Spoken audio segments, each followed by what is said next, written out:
Okay, good morning everyone.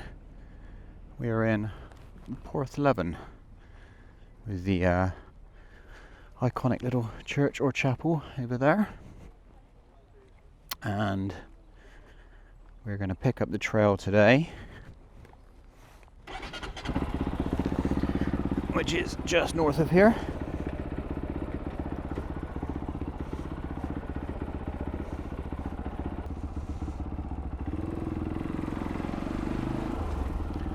Yeah, Porthleven's a pretty cool place.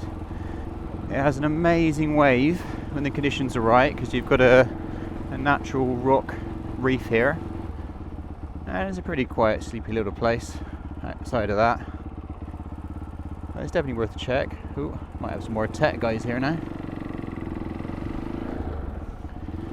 So yeah, the TET doesn't come through Porthleven, but I figured it would be a good spot to start, and what I've decided to do is to start going around the TET clockwise just to confuse things.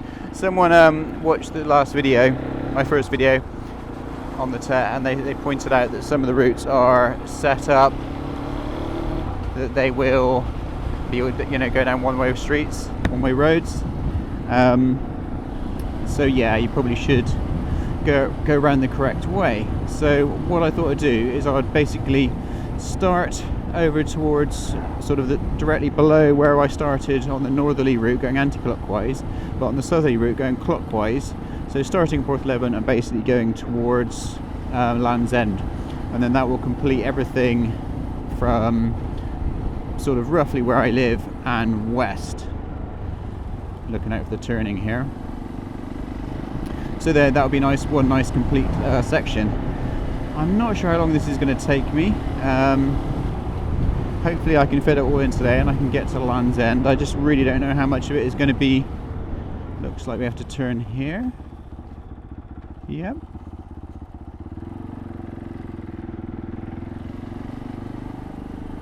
Yeah, so we'll just hope for the best really. But we've got a beautiful day. A little bit breezy, but sunny, and I got most of a tank of petrol, so I'm kind of ready to roll really. Let's see what happens. So the first bit coming out of Porthleven is fairly uneventful, but you do get a good view of the tin mines over by Rinsey from the road here, so it might be worth a stop. There's loads of horses I've noticed around this section here, some of which did not like my exhaust noise at all, and there's also loads of blind bends, so watch out for horses around this sort of section here. Then you nip across a little bit of the A394, then you turn towards Praa Sands. Again, not a bad view coming down this road, lots of speed bumps and stuff, but you've got the beach ahead of you. I didn't stop at Praa Sands, as I know it really well, but you do drive right past the beach car park, so in case you want to stop here, you're going right past it.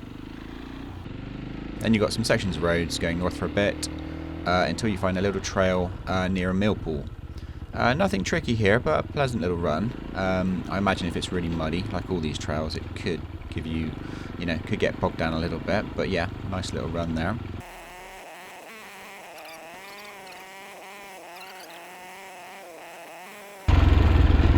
Trail, yep, trail.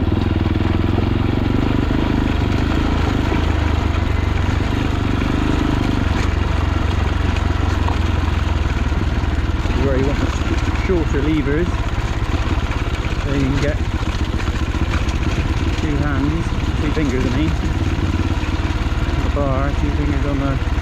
What is it, butterfly? Oh, I nearly got a butterfly. That would ruin my day. Squashing something beautiful for no reason with a big ugly noisy smelly bike. What am I on about? I don't know.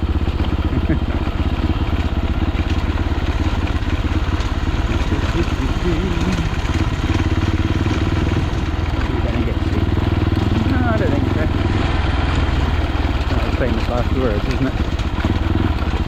Whoa. Taking the rocks. That's quite pleasant there. Turning right there, no, straight on. It's a shame that's gone that way. I'm going to keep my eye open for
all good. You can see why a nav tower would be so freaking useful. The amount of times I've looked down at my phone to figure out where the hell I am. Okay, let's have a look at this. More little bridle path.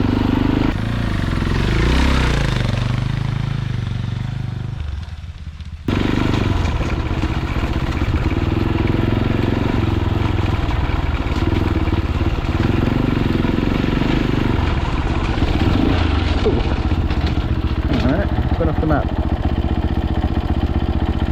should have turned left, back there. How do I miss that?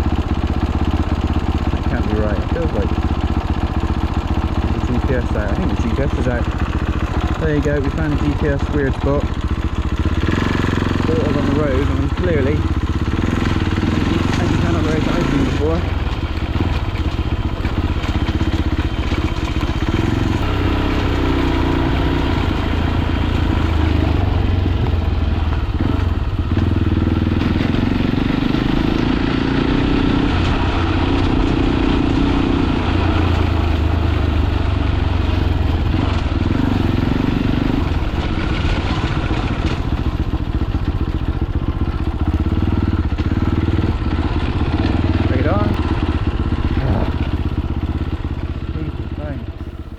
No doubt you'll probably pass this old Porsche. I don't think this is moving at all. It looks like it's been there for about a decade. Okay, now we're going straight over. This little section here, I actually kind of got slightly confused. I think it's quite easy to miss the turning by this little church, St. Hilary, as the correct path kind of looks like someone's drive. So watch out for that.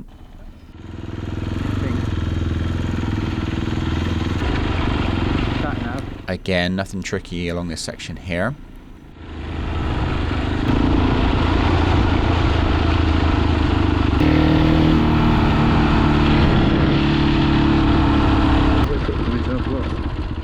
Then some typical Cornish roads for a little bit until you get to Marazion.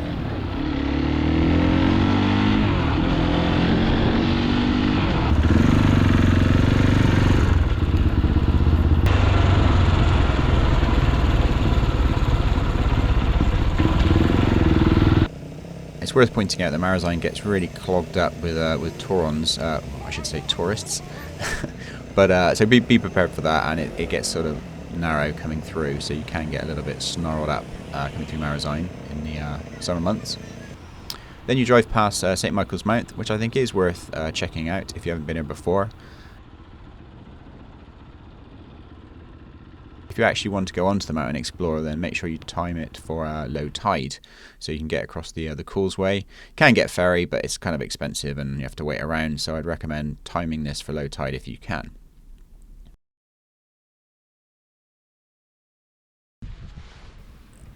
Don't forget to check your ride every few miles. My preferred method is kicking the tyres. I've heard that's what the pro mechanics do, so yeah, I emulate them. Then coming out of Marazion, it is pretty boring roads for a little bit. You do go right past some big supermarkets and petrol stations along here, so it's probably a good time to fill up on fuel and grab some snacks. Then it's roads through Penzance.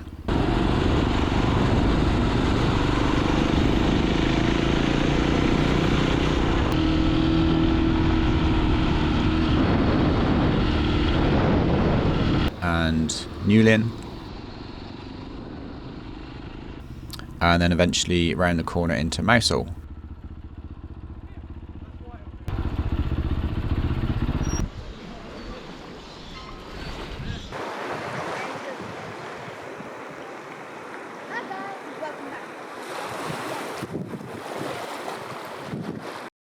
Where I stopped for a quick snackaroo and watched tourists hassling a sleeping seal. Keep your distance from wild animals, folks.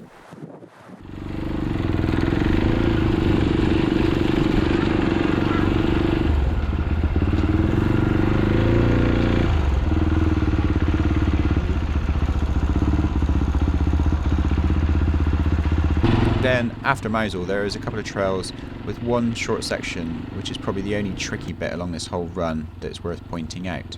It's a little bit steep and very narrow and with some chunky rocks that could hang you up if you've got sort of crappy ground clearance or something.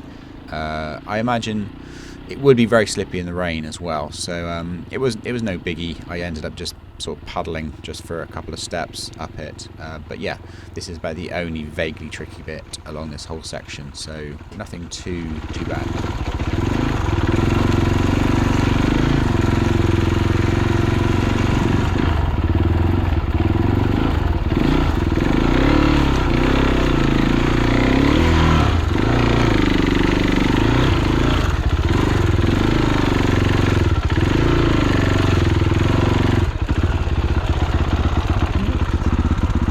Okay, that was a little bit trickier than I expected. Wasn't ready for that.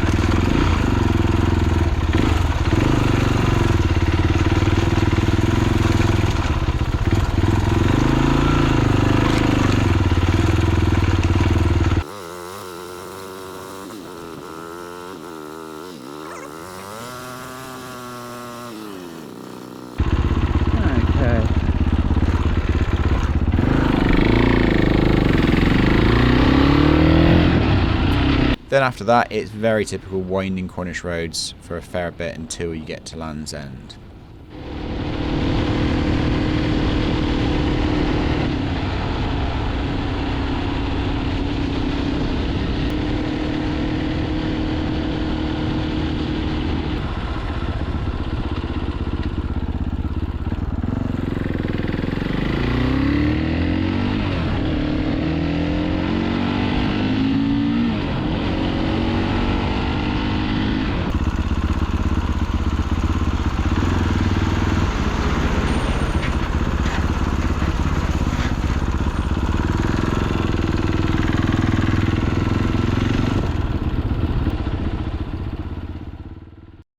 As I live in Cornwall, I don't have to pay the extortionate prices in Land's End, but be prepared, if you pretend to be Cornish, they will ask you a series of questions to prove it.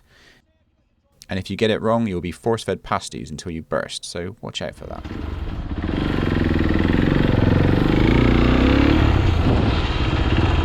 Land's End is a bit shit, really, to be honest.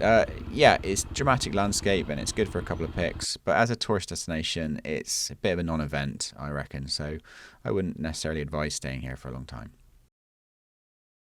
So there you go, nothing too challenging along that section of the TET for an inexperienced rider like me.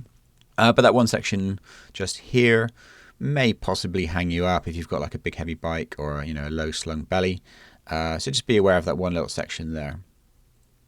This whole chunk took me about 3 hours, and that included stopping for a sandwich. You may want to stop for longer in some of these spots if you're sort of if they're new to you, but I've kind of seen them all before, so I was just more interested in getting on with the trail for me. So yeah, sort of 2.5 hours to 5 hours depending on your riding style. By the way, I've done much more cinematic filming at quite a few of these locations. So if you want a sort of a better understanding of what these places look like, then have a look for the link down below in the doobly-doo. And I hope that was useful, and I will catch you guys on the next episode.